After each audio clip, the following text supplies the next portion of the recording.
draft grade for every single pick of the first round. Cam Ward gets an A-. Travis Hunter gets a B just because he had to give up so much to get him. Abdul Carter gets an A-.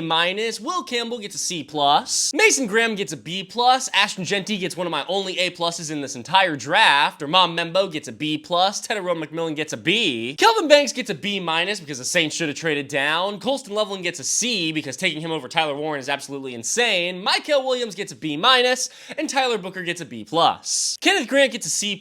There were better players on the board. Tyler Warren gets a big fat A. Jalen Walker gets a big fat A. And Walter Nolan gets a B. Shamar Stewart gets a D. I think he's going to be a bust. Gray Zabel gets an A-. Emeka Egbuka gets a B just because it's a weird landing spot. And Jahdae Barron gets an A-. Oh my god, those corners are going to be nasty. Derek Harmon gets a C+. Marion Hampton gets a B. Matthew Golden gets a B+. And Jackson Dart gets my only F. Oh, I forgot Donovan Jackson. That was a C+.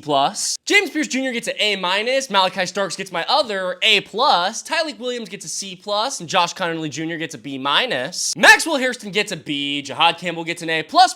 And Josh Simmons gets a C+. The best pick of the draft was Jahad Campbell. The worst pick of the draft was Jackson Dart. A bada bing, a bada boom, baby.